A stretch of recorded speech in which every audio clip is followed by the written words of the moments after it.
나눌 말씀은 시편 126편입니다.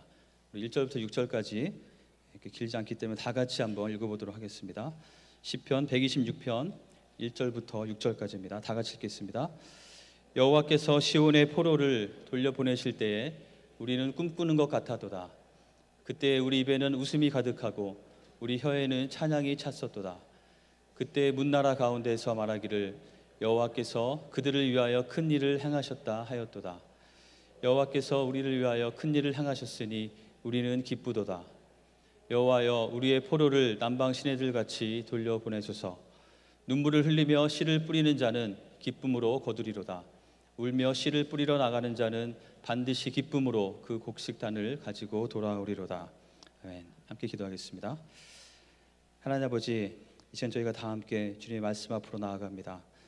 주님께서 온전히 임재하여 주시고 주님께서 말씀하여 주시고 우리로 하여금 우리에게 필요한 주님의 음성을 듣는 시간 될 수 있도록 인도하여 주시옵소서. 예수님의 이름으로 기도했습니다. 한 호와 유람선이 있었습니다. 근데 갑작스러운 사고로 이 유람선이 난파를 당해서 거기 있는 승객들은 굉장히 큰 위험에 빠졌습니다. 근데 정말 구사일생으로 이 모든 승객들이 한 무인도에 도착을 하게 됐습니다. 근데 이 무인도는 좀 작은 섬인데 너무나 황량하고 아무것도 없어서 이 사람들이 우리가 어떻게 여기서 살아남을 수 있을까 고민하고 있었는데 정말 천만다행으로 그 배에 난파된 배에 실려 있던 곡식 자루들이 파도에 떠밀려서 하나씩 섬으로 도착하게 됐습니다. 너무나 기쁘고 감사해서 이제 그 동안에 그것을 기다리는 동안 굶었던 허기도 달랠 겸 그 음식으로 그 곡식으로 밥도 지어 먹고 또 우리가 어떻게 살아남을까 서로 이제 대책 회의를 하게 됐습니다. 그 중에 한 사람이 우리가 여기서 얼마나 오랫동안 버텨야 될지 알 수 없기 때문에 이 곡식을 다 먹으면 안 되고 우리가 이것을 땅에 심어서 밭을 개간해서 이것을 심도록 하자. 다 같이 그렇게 하기로 동의를 하게 됐습니다. 그래서 이제 도구를 어떻게든지 만들어갖고 땅을 파고 땅을 개간하려고 하는데 땅을 파다가 놀라운 일이 벌어졌습니다. 그 땅 속에서 금덩어리가 발견이 된 것이죠. 이 사람들은 순간 그동안에 있었던 모든 괴로움과 모든 힘든 것이 다 사라지고 너무 기쁜 나머지 서로 하이파이브를 하면서 너무 기뻐했습니다. 그래서 그들은 이제 저희가 무인도에 있음에도 전혀 힘들어하지 않고 새벽같이 일어나서 밤늦게까지 열심히 땅속에 곳곳에 묻혀져 있는 그 보물들을 찾아내기 위해서 굉장히 힘쓰면서 즐겁게 생활을 하게 됐습니다. 그런데 그렇게 몇 개월이 지난 후에 이 사람들이 놀라운 현실에 직면하게 되죠. 더 이상 먹을 곡식이 남아있지 않게 되었습니다. 이 사람들이 그 황금을 캐는데 혈안이 된 나머지 자신들이 곡식을 심어야 된다는 것을 잊게 되었고 그 사람들은 많은 금은보화 안에서 먹을 것이 없어서 쓸쓸한 최후를 맞게 되었다는 실화는 아니고요. 그런 이야기가 있습니다. 이런 이야기를 통해서 저희가 알 수 있는 것이 무엇일까요? 오늘 말씀의 제목이 씨앗을 심으세요인데요. 우리 옆에 분들과 한번 인사했으면 좋겠습니다. 씨앗을 먹지 말고 심으세요. 이렇게 한번 인사하시죠. 우리가 심어야 될 씨앗을 다 먹어버리게 되면 우리 삶에는 굉장히 난처한 상황에 도래하게 될 것입니다. 바깥을 보니까 날씨가 굉장히 따뜻해진 것 같습니다. 저희도 지금 에어컨을 돌리고 있고요. 어느덧 봄꽃이 만개해서 보는 곳마다 굉장히 아름다움을 우리에게 주고 있습니다. 우리 교회 그 주차장도 자세히 보시면 개나리꽃이 피어서 아름다운 것을 볼 수 있는데요. 우리가 이런 것을 볼 수 있는 이유는 누군가는 씨를 뿌렸고 누군가는 나무를 옮겨 심었기 때문에 우리가 이런 것을 누릴 수 있다는 것을 우리가 기억해야 되겠습니다. 오늘 함께 읽은 본문은 그 제목이 성전에 올라가는 노래라고 되어 있는데요. 잘 아시는 대로 성전에 올라가는 노래가 여러 편이 시편에 있습니다. 그렇게 길이도 길지 않고 아마 이 노래들은 이스라엘 백성들이 다 이렇게 암송하면서 특별히 매년마다 그 절기를 지키기 위해서 예루살렘 성전에 올라갈 때 그 순례의 길 가운데 이 노래를 부르면서 올라갔던 것으로 생각이 됩니다. 오늘 126편의 그 내용은 이스라엘 백성들이 굉장히 많이 불렀던 그런 노래 중에 하나일 텐데 그 역사적인 배경은 다음과 같습니다. 그 바벨론에 의해서 이스라엘이 다 완전히 패망하게 되었고 그랬을 때 바벨론의 느부갓네살 왕은 예루살렘에 있는 성전을 다 회파하고 성전에 있는 기물들을 다 탈취해서 수많은 사람들을 포로로 바벨론으로 잡아갔습니다. 그리고 하나님의 약속대로 나중에 페르시아가 다시 또 바벨론을 꺾고 신흥 강국이 됐을 때 그 페르시아의 고레스 왕의 정책에 의해서 포로들을 다 고향으로 돌려보내게 되죠. 그래서 하나님의 약속대로 70년이 지난 후에 이스라엘 백성들이 다시 원래 고향인 예루살렘으로 돌아오는 일이 일어나게 됩니다. 성경을 읽어보시면 그것이 한 번에 일어난 것이 아니고 그 스룹바벨이라는 사람에 의해서 1차 포로 귀환이 있게 되고요. 그다음에 에스라에 의해서 2차 포로 귀환이 있게 되고 마지막으로 느헤미야가 주도하는 3차 포로 귀환을 통해서 이들이 예루살렘으로 돌아오는 일이 있었습니다. 그들은 예루살렘에 왔을 때 그곳에는 황폐하고 아무것도 없는 그 상황 가운데서 다시 한번 성전을 재건하고 성벽을 다시 쌓는 그런 일들을 이루게 됩니다. 오늘 읽은 이 본문의 내용이 시편 126편이 바로 이런 상황 가운데서 그 포로로 살다가 다시 고향으로 돌아가는 그 여정 가운데 또는 예루살렘에 도착해서 황량한 예루살렘을 바라보고 있는 그들의 심정 가운데 그들이 부른 노래입니다. 만약 이런 상황이라면 우리는 어떤 노래를 부르게 될까요? 우리 시편의 내용, 126편의 내용을 한번 자세히 살펴보기 원하는데요. 이 내용은 크게 세 부분으로 되어 있습니다. 1절부터 3절까지는 과거에 하나님께서 이미 이루어 주신 일을 기억하면서 노래하고 있습니다. 하나님께서 우리가 시온 그 포로로 있었는데 우리를 다시 돌이킨 것에 대해서 감사하고 감격하는 노래입니다. 그리고 4절은 미래에 하나님께서 이루어 주실 것을 기대하면서 간구하는 그러한 노래입니다. 그리고 마지막 5절과 6절은 그 과거와 미래 사이에서 지금 자신들이 지금 이곳에서 해야 할 것이 무엇인지를 생각하고 다짐하는 노래로 되어 있습니다. 말씀드렸다시피 이 노래를 지을 때의 상황은 굉장히 피곤하고 암담한 상황이었을 것입니다. 제가 그 지도로 대략적으로 이렇게 보니까요, 그 바벨론의 수산궁에서 예루살렘까지 거리가 얼마나 되나 이렇게 대충 보니까 이 랄리에서 플로리다 정도, 아니면 북쪽으로는 랄리에서 캐나다 국경까지는 가야 되는 굉장히 가깝지 않은 먼 거리였습니다. 자, 만약 여러분들이 그 거리를 여행한다고 한번 생각해 보시죠. 지금처럼 뭐 좋은 교통수단이 있는 것도 아니고 아마 대부분 걷거나 아니면 말을 타고 간다고 해도 결코 쉽지 않은 여정이었을 것입니다. 굉장히 피곤함과 지침과 또 곳에 도착했을 때 무엇이 다 갖춰져 있는 것이 아니라 처음부터 벽돌 하나하나 다 쌓아야 되는 그런 상황을 맞이했을 때 암담함과 절망이 그들에게 찾아왔을 것입니다. 하지만 이 시는 정반대의 감정으로 시작하고 있는 것을 볼 수 있습니다. 우리 한번 1절, 2절, 3절을 다 같이 한번 읽어보도록 하겠습니다. 여호와께서 시온의 포로를 돌려보내실 때 우리는 꿈꾸는 것 같아도다. 그때 우리 입에는 웃음이 가득하고 우리 혀에는 찬양이 찼었도다. 그때 문나라 가운데서 말하기를 여호와께서 그들을 위하여 큰 일을 행하셨다 하였도다. 여호와께서 우리를 위하여 큰 일을 행하셨으니 우리는 기쁘도다. 이 표현들을 보시면 꿈꾸는 것 같았고 입에는 웃음이 가득했고 혀에는 찬양이 찼고 기쁨이 넘치는 상태, 마치 올림픽에서 금메달을 딱 획득한 것 같은 그런 기쁨과 감사가 충만한 그런 상태, 그런 감정으로 이 노래가 시작되고 있다는 것이죠. 그래서 좀 자세히 보시면 1절과 2절은 과거 시제로 되어 있습니다.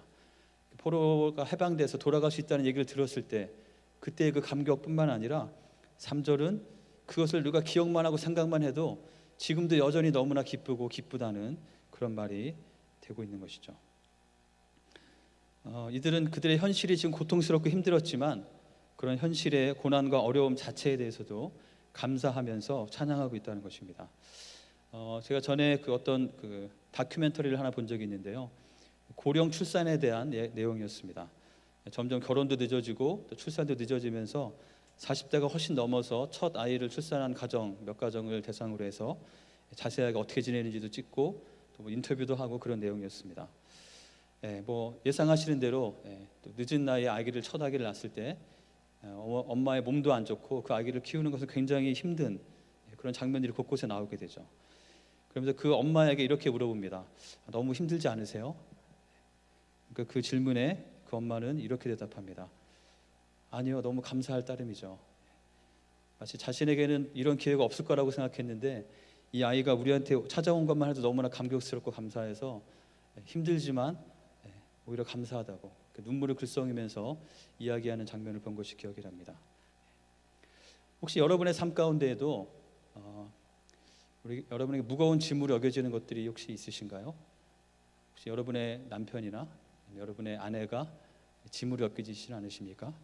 여러분의 자녀들이, 내가 해야 될 어떤 일들이, 나에게 주어진 책임감이나 내가 받고 있는 어떤 기대, 만약 그런 것이 우리에게 짐으로 여겨지고 힘들게 느껴진다면 우리는 먼저 그러한 기회 자체가 있다는 것이 얼마나 감사한 것인지를 기억해야 될 것입니다.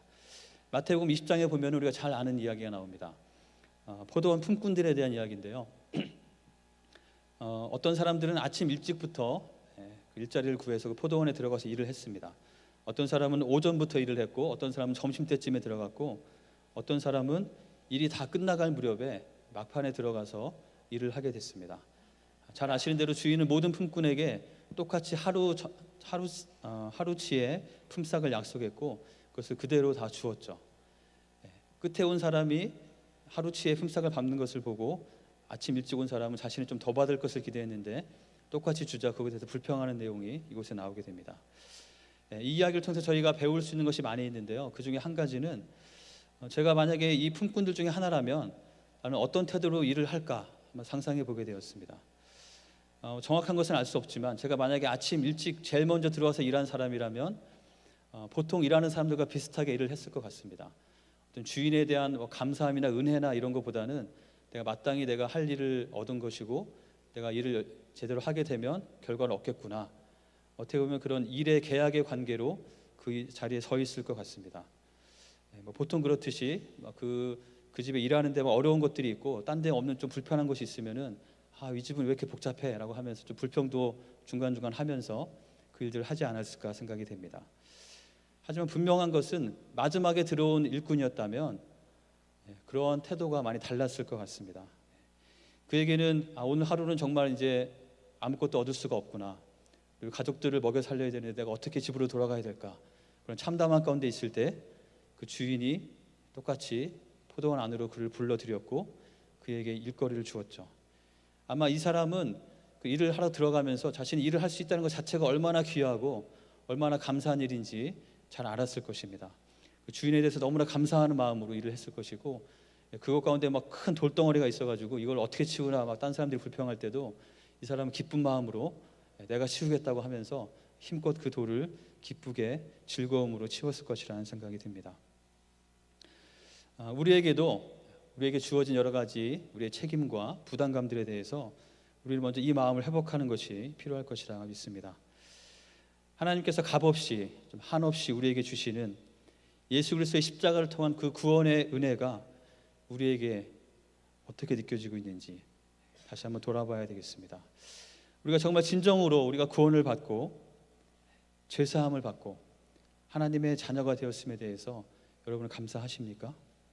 어떻게 보면 이 말이 너무나 우리가 자주 하는 말이고 너무 쉽게 들리는 말이기 때문에 별거 아닌 것처럼 느껴지진 않으십니까? 우리가 구원을 받았다는 거고요, 우리의 모든 죄가 사하졌다는 것이고, 우리가 하나님의 자녀가 되어서 산다는 것은 정말 어떤 것과도 바꿀 수 없고 어떤 것도 얻을 수 없는 정말 놀라운 특권이 아님에 우리가 기억해야 되겠습니다. 우리가 그렇기 때문에 하나님의 자녀로서 우리가 마땅히 살아야 될 의로운 삶과 하나님의 거룩하심을 추구하는 그런 삶에 대해서 우리가 이것이 불편하고 무겁게 느껴지는 것이 아니라 이런 기회가 우리에게 있다는 것 자체가 얼마나 감사한지를 기억하면서 사는 우리 모두가 되었으면 좋겠습니다. 오늘 일부 예배 때 그 성가대가 부른 찬양 가사가 굉장히 와닿았는데요. 한량없는 은혜, 갚을 길 없는 은혜. 내 삶을 온전히 애워싸는 하나님의 그 은혜 때문에 내가 주저함 없이 주님께서 주신 그 땅을 밟겠다는 그 찬양의 가사였습니다. 우리에게 있어서 우리 삶에 있는 크고 작은 부담감들, 우리에게 맡겨진 것들, 우리가 그것에 대해서 힘들고 어떻게 생각하기 전에 하나님께서 우리에게 이미 주신 그 은혜가 무엇인지, 우리 하나님의 자녀로 삼으신 그 은혜가 얼마나 크고 놀라운 것인지, 우리에게 그런 기회 자체가 주어졌다는 것이 얼마나 귀한 것인지를 다시 한번 기억하시는 한 분 한 분 되시기를 주님의 이름으로 축원합니다. 이 노래는 또한 우리 4절에 보시면 이런 과거의 감사 제목뿐만 아니라 미래의 소망에 대해서 노래하고 있음을 볼 수 있습니다. 4절 한번 같이 읽어보도록 하겠습니다. 여호와여, 우리의 포로를 남방 시내들 같이 돌려보내소서. 여기서 남방 시내들이라는 것은 그쪽 지형을 보시면 네게브 지역을 가리킵니다. 이곳은 그 기후상으로 건기 때에는 너무나 건조해서 마치 사막처럼 아무것도 없이 메마른 곳인데요. 우기가 되면 비가 많이 내리고 그 비가 이쪽으로 다 모여들어서 이곳에는 그것이 비가 시내를 이루고 그 시내 주변에는 아름다운 꽃이 피는 목초지가 되는 그런 곳입니다. 지금 현재는 사막같이 보이고 메말라 보일지라도 하나님께서 하나님의 때에 마치 그 사막을 목초지로 바꾸시는 것처럼 이 남아있는 모든 포로들, 이 모든 남아있는 것들 하나님께서 온전하게 해주시기를 간절히 간구하는 그런 기도인 것입니다. 우리에게도 과거에 이미 이루신 하나님의 은혜를 기억할 뿐 아니라 미래에 하나님께서 이루어 주실 그 비전을 바라보고 그것을 꿈꾸는 것이 우리에게 필요하겠습니다. 20세기 초에 영국 런던의 한 신문에 이런 광고가 실린 적이 있다고 합니다. 광고를 띄워주시죠. 다음과 같은 조건으로 함께 일할 사람을 모집합니다. 위험천만한 직업 환경이고 2번은 심한 추위와 장기간의 굶주림이 예상되고 무사기한이 지극히 의문시됨, 마지막으로 보수는 일체 없음. 여러분이라면 이 모집 광고에 응답하시겠습니까? 저도 안 할 것 같습니다. 그렇죠? 근데 실제로 이 광고는 남극 탐험가인 어네스트 샤클톤 경이 남극 탐험대를 모집하는 광고였습니다. 그리고 이 광고에 너무나 많은 젊은이들이 몰려들어서 그것 가운데 사람을 뽑는데 굉장히 애를 먹었다는 그런 기록이 있습니다. 왜 그 수많은 젊은이들은 이런 말도 안 되는 이 환경에 기꺼이 너무나 많은 사람들이 자원해서 함께 동참하기를 원했을까요? 아마도 그들은 아무도 밟아보지 못한 그 남극 대륙을 자신이 처음으로 가서 그것을 개척한다는 그런 자부심과 그런 꿈이 있었기 때문에 이런 어려움에도 불구하고 기꺼이 자원하며 나갔을 것입니다. 여러분들에게는 여러분들의 마음을 설레이게 하고 생각만 해도 여러분의 마음을 쿵쿵 뛰게 하는 그것이 무엇입니까? 혹시 그저 하루하루를 그냥 주어졌기 때문에 살아가고 있지는 않습니까? 아니면 하나님께서 이루어 주실 그 비전을 바라보면서 그것을 꿈꾸면서 살고 계십니까? 우리가 똑같이 일상적인 생활을 산다 하더라도 우리가 무엇을 바라보면서 어떤 것을 무슨 생각을 가지고 어떤 관점으로 살아가느냐에 따라서 우리의 삶의 태도는 굉장히 다를 것입니다. 저희가 4월 달이 되면 해마다 선교 바자회를 하게 되죠. 선교 바자회를 하면서도 우리는 여러 가지 생각을 가지고 그 자리에 임할 수가 있습니다. 어떤 분은 이 최고의 음식을 만들어내겠다는 그 부푼 꿈과 그 야망을 가지고 음식은 이렇게 해야 되고 양념 이렇게 넣어야 되고 그것에 아주 목숨을 거시는 그런 귀한 분들이 있어서 저희가 맛있는 음식을 먹을 수가 있죠. 어떤 분들은 거기서 한 걸음 조금 더 나아가서 이것이 단순히 우리가 음식을 만들어서 파는 것뿐만 아니라 우리 교회 공동체 전체가 함께 일하고 함께 땀 흘리고 함께 수고하면서 우리가 하나됨을 누리는 그것을 또 귀하게 보면서 그것을 바라보면서 기도하면서 똑같은 수고를 하는 분이 있을 수도 있을 것입니다. 아마 어떤 분은 거기서 한 걸음 더 나가서 우리가 이것을 하는 모든 목적이 단순히 음식을 팔고 돈을 벌고 우리가 하나됨을 이루는 것뿐만 아니라 하나님 나라를 바라볼 때 이것이 선교지에 보내져서 선교지의 귀한 필요를 채우고 이것을 통해서 하나님 나라가 세워질 것을 바라보면서 일을 하시는 그런 분도 있을 것입니다. 이 세 분이 똑같이 열심히 똑같이 최선을 다해서 그 일을 하겠지만 자신이 하고 있는 일이 무엇인지 자신의 삶의 의미가 무엇인지를 느끼는 것은 분명히 다를 것이라는 생각이 듭니다. 여러분들은 무엇을 꿈꾸면서 무엇을 바라보시면서 살고 계십니까? 우리가 지금 눈앞에 있는 것만 바라보고 사는 것이 아니라 우리의 영원한 미래를 바라보고 우리 영원한 하나님 나라를 꿈꾸며 사는 한 분 한 분이 되시기를 주님의 이름으로 축원합니다. 그렇다면 우리가 이러한 감사와 이러한 소망이 우리에게 있다면 지금 우리에게 필요한 것은 무엇일까요? 오늘 시편 126편에서는 지금 우리에게 필요한 것을 울며 씨를 뿌리러 나가는 것이라고 표현하고 있습니다. 하나님께서 우리에게 주신 기회 자체를 감사하면서 미래에 하나님께서 이루실 일을 기대하고 바라보면서 지금 우리가 해야 될 일을 묵묵히 감당하는 것을 말하는 것이죠. 우리 한번 5절과 6절을 같이 한번 읽어보도록 하겠습니다. 눈물을 흘리며 씨를 뿌리는 자는 기쁨으로 거두리로다. 울며 씨를 뿌리러 나가는 자는 반드시 기쁨으로 그 곡식단을 가지고 돌아오리로다. 빌 하이빌스 목사님이 쓴 아무도 보는 이 없을 때 당신은 누구인가라는 책이 있는데요. 거기에 보면 우리가 이런 것을 이루기 위해서 우리에게 필요한 자질로서 절제에 대해서 그 셀프 컨트롤에 대해서 이야기하고 있습니다. 그러면서 절제를 더 앞에 있는 더 큰 즐거움을 위해서 지금 현재의 즐거움을 유보하는 것이라고 정의하고 있습니다. 이 정의가 굉장히 마음에 와닿았는데요. 정말 우리가 앞으로 있을 것을 바라본다면 그것을 위해서 지금 우리가 현재의 즐거움을 잠깐 유보하고 눈물을 흘리며 씨를 뿌리는 것을 선택하는 것이 우리에게 필요하다는 것이죠. 우리가 절제하고 또 수고하고 헌신하고 우리에게 주어진 길을 걸어가는 것은 그렇게 생각처럼 간단하거나 쉬운 일이 아닙니다. 그렇기 때문에 우리가 눈물을 흘리면서 울면서 씨앗을 뿌려야 한다고 말씀하고 있는 것이죠. 그런 생각을 할 때가 있습니다. 왜 하나님께서는 우리를 부르셨으면 우리의 삶을 좀 풍성하고 안락한 곳으로만 인도하셨으면 좋겠는데 왜 우리의 삶의 곳곳에 이런 눈물과 이런 아픔에 또는 수고의 자리를 만들어 놓으실까? 어떤 선교사님이 그런 얘기를 하시는 게 굉장히 인상적이었습니다. 우리 시편 56편 8절에 보면 이런 말씀이 있는데요. 나의 유리함을 주께서 계수하셨사오니 나의 눈물을 주의 병에 담으소서. 이것이 주의 책에 기록되지 아니하였나이까. 우리가 천국에 가면은 그 선교사님이 그러더라고요. 어느 방에 가면 거기에는 유리병들이 막 모여 있다는 것이죠. 가보지 않아서 실제인지 모릅니다. 그런데 그 유리병에는 우리의 이름이 다 적혀 있어요. 그래서 우리가 이 땅에서 좀 하나님 나라를 위해서 하나님을 사랑하는 마음으로 하는 모든 수고들, 하나님의 뜻대로 살기 위해서 우리가 몸부림치면서 흘리는 그 모든 눈물 한 방울 한 방울을 주님께서는 그냥 버리지 아니하시고 그 눈물을 다 모아서 그 병에 담아주실 것이다.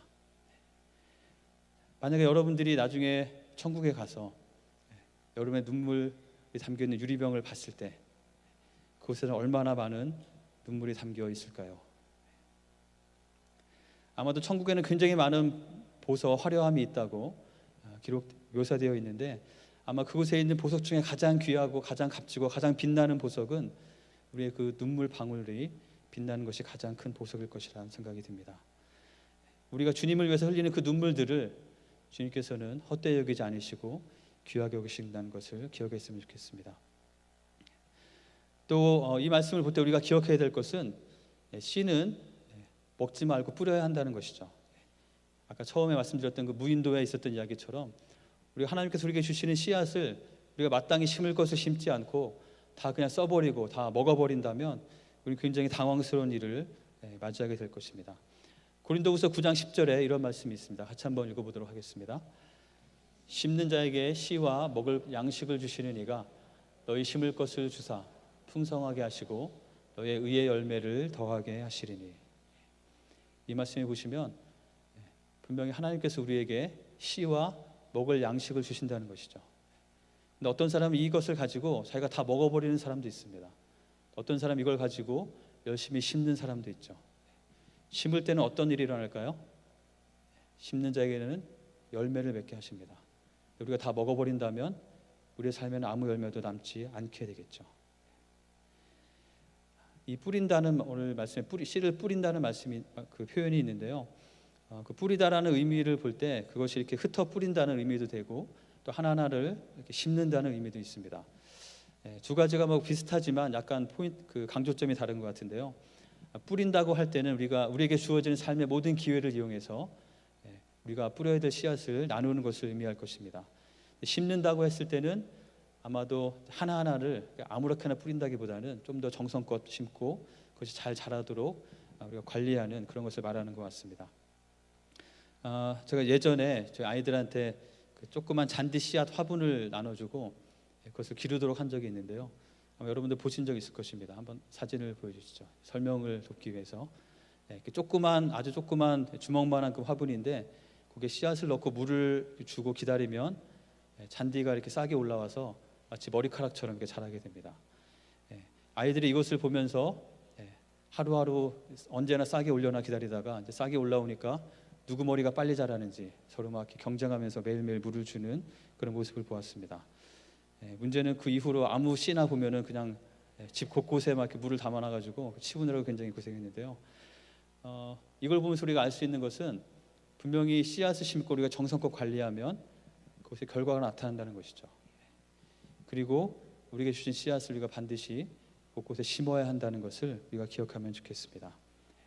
그렇다면 우리가 뿌려야 될 씨앗은 과연 어떤 씨앗을 뿌려야 할까요? 우리가 어떤 씨앗을 뿌리느냐는 어떻게 보면 우리가 무엇을 꿈꾸느냐와 굉장히 밀접한 관련이 있는 것 같습니다. 우리의 삶이 바로 눈앞에 있는 것만 보며 사는 삶이라면 우리는 씨앗을 심지도 않겠죠. 만약에 우리가 5년 후를 내다보는 삶을 산다면 그에 합당한 것을 지금 심게 될 것입니다. 만약에 우리가 10년 후를 내다본다면 좀 다른 것을 심을 수 있겠죠.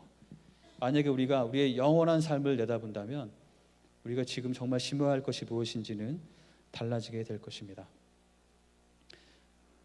저희가 이것을 말로만 하는 것이 아니라 좀 구체적으로 적용할 수 있기를 원하는데요. 저희가 올해를 시작하면서 2월 초에 선교 헌신 예배를 드렸던 것을 다들 기억하실 것이라고 믿습니다. 우리가 정말 영원한 하나님 나라가 정말 소중하고 그것이 가장 가치 있는 것이라고 생각한다면, 우리가 그것을 꿈꾸고 하나님께서 그것을 우리 가운데 이루어 주실 것을 우리가 기대한다면 우리는 그 영원한 하나님 나라를 위해서 꿈을 꾸고 우리가 지금 심어야 될 씨앗을 심어야 할 것입니다. 복음에서 여전히 소외되어 있는 복음의 소식을 듣지 못한 사람들에게 구원의 기쁜 소식을 전하기 위한 구체적인 노력들이 우리에게 필요할 것입니다. 하나님께서 하나님의 때에 모든 포로들을 남방 시내와 같이 돌리실 것을 기대하면서 세계를 품은 크리스찬으로서 사는 것이 우리에게 마땅히 필요할 것입니다. 우리가 헌금하기로 작정한 것이 있고 또 기도로 헌신하기로 작정한 것이 있고 또 기회가 된다면 그곳에 가서 돕기로 작정한 것들이 있습니다. 이제 한 달 정도 지났는데요. 어떻게 잘 기억하고 계십니까?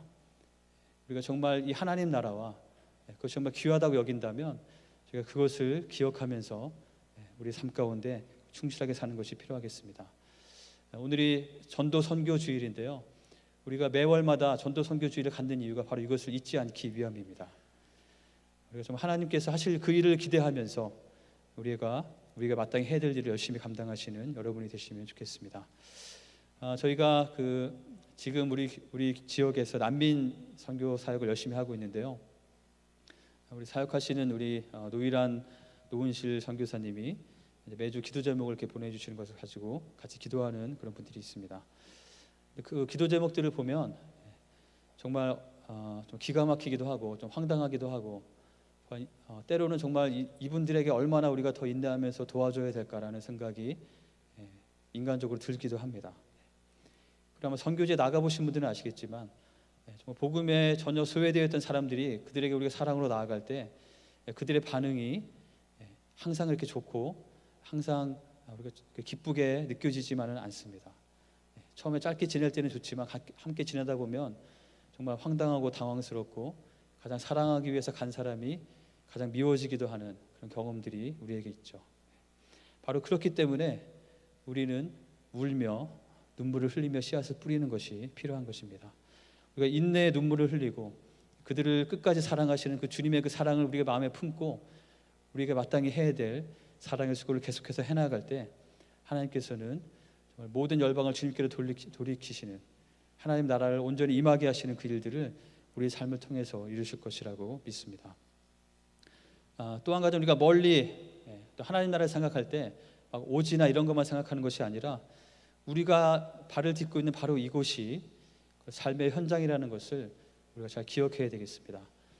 감사하게도 우리 교회는 토요일마다 전도팀이 나가서 열심히 복음을 전하고 있습니다.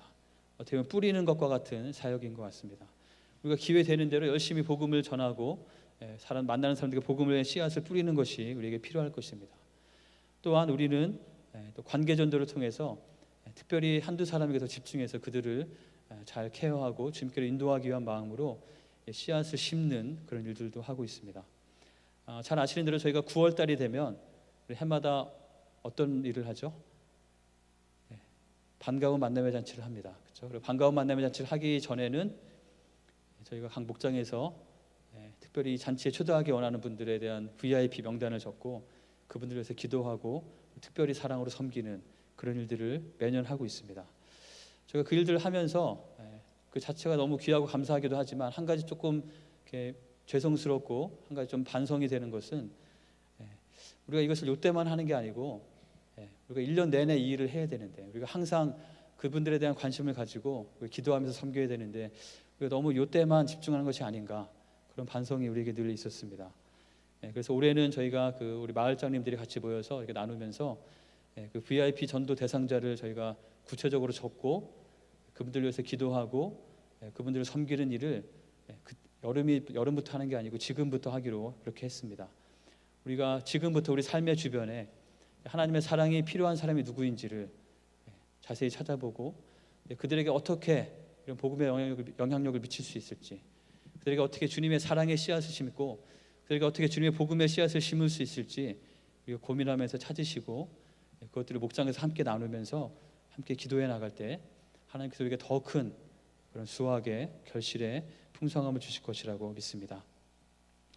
또 한 가지 우리가 또 기억해야 될 것은 우리 하나님 나라를 바라볼 때 하나님께서 이미 우리에게 주신 작은 하나님 나라로 주신 우리 공동체를 기억하는 것이 필요하겠습니다.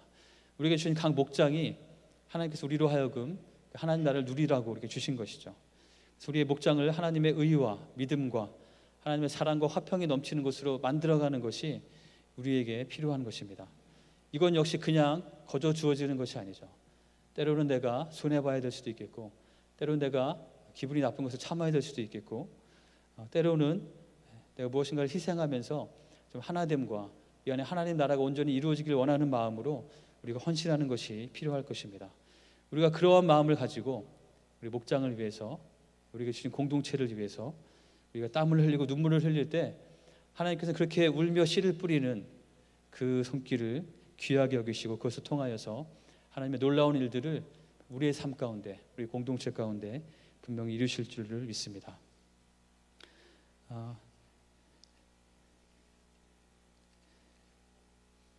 그 찬양 중에 주께서 주신 동산에라는 찬양이 있는데요. 가사가 이렇게 됩니다. 주께서 주신 동산에 땀 흘리며 씨를 뿌리며 내 모든 삶을 드리리 날 사랑하는 하시는 내 주님께. 비바람 앞을 가리고 내 육체는 쇠잔해져도 내 모든 삶을 드리리 내 사모하는 내 주님께. 땅끝에서 주님을 맞으리 주께 드릴 열매 가득 안고 땅끝에서 주님을 배우리 주께 드릴 노래 가득 안고 땅의 모든 끝 찬양하라 주님 오실 길 예비하라 땅의 모든 끝에서 주님을 찬양하라 영광의 주님 곧 오시리라. 주님께서 우리에게 주신 동산이 있다는 것이죠. 마치 그 포도원 품꾼이 그 포도원이 주어졌던 것처럼 하나님께서 우리에게 주신 이런 삶의 기회들, 우리에게 만나게 하신 사람들, 우리에게 맡겨주신 사람들, 그 하나하나가 우리에게 주신 귀한 기회임을 생각할 때 우리가 그것을 감사로 받는 것이 필요하겠습니다.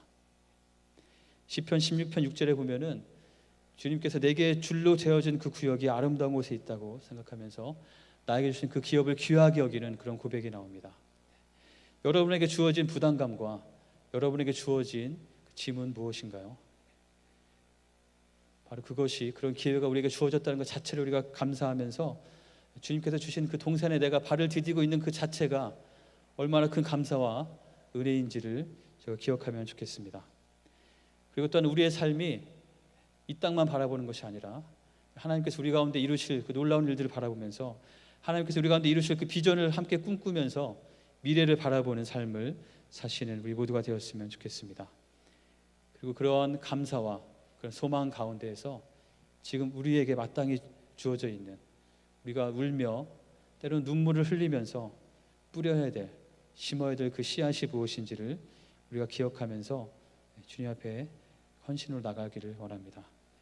이 찬양에 보면은 그 땅끝이라는 표현이 나오는데요. 우리는 분명히 우리가 먼저 주님께로 가든 주님께서 오시든 우리 모두는 주님 앞에 서게 될 것입니다. 우리가 주님 앞에 섰을 때 주님께 드릴 그 열매를 가득 안고 서기를 원한다는 그런 고백이죠. 바로 땅끝에서 주님을 만나기 원한다고 이렇게 말하고 있는데요. 그 땅끝은 어떻게 보면 우리 가정일 수도 있을 것 같습니다. 내 자녀가 그 땅끝일 수도 있겠고요. 나의 옆집이 그 땅끝일 수도 있겠고, 내 아이의 친구의 가정이 땅끝일 수도 있겠습니다. 아니 우리가 출장 갈 때 타는 비행기 바로 옆자리가 땅끝일 수도 있겠고, 우리가 같이 만나는 우리 직장의 동료들, 연구실에 같이 있는 사람들, 그 사람들이 땅끝일 수도 있겠습니다. 그 모든 것이 우리에게 주어진 기회임을 우리가 생각할 때 우리가 주님께서 우리에게 주신 이 기회를 감사하면서 기쁨으로, 감사함으로 이 눈물의 씨앗을 뿌리는 한 분 한 분 되시기를 주님의 이름으로 축원합니다. 우리 같이 좀 기도하도록 하겠는데요.